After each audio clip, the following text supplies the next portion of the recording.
So I chose to do the open mic scene, just a general thing. I went to the one on campus and filmed a couple snippets of some of the bands there.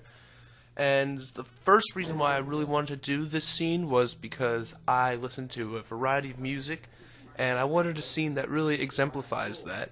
And the open mic scene is it's like a mixed bag of performers. Every single night you're gonna get something different, which is really great. So the first act is Skyline Drive, which is this pop punk sort of band that Nick is in, and the second act that you'll see later was this guy who just kind of went up to the mic and started beatboxing. And I don't know, it's crazy because you don't hear these things at like a concert. The concert is very genre specific, and I wanted to get away from the constraints of a genre per se. So this scene really exemplifies this. So the second reason why I wanted to do the open mic scene was I would like to get to know an act and kind of see them grow, and I feel like this scene really exemplifies that. Like you can really follow someone, like watch their growth, especially like a band like Skyline Drive who started very recently and has started to grow and they're starting to release music.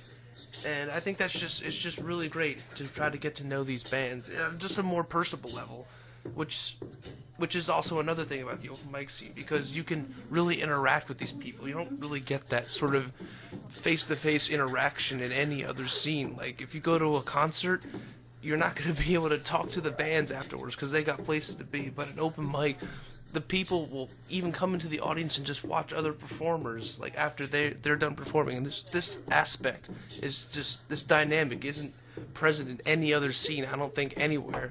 An example doesn't really come to mind, and this really fascinated me, and I wanted to investigate it more in a project. And I'm so glad that I got the opportunity to do this. Overall, the open mic scene is just different than most scenes. The music is different. You're never ever gonna see the same thing twice. And the most interesting thing that the audience member can become the performer at any time. Anyone can go up there and do it. It's such a great concept, and I think it would be really great to give two different perspectives, one from a performer's perspective, playing to an audience, and then being an audience member. And just the fact that these roles are interchangeable is just, it's no other scene has this dynamic to it, which is why the open mic scene is, in my opinion, the coolest one.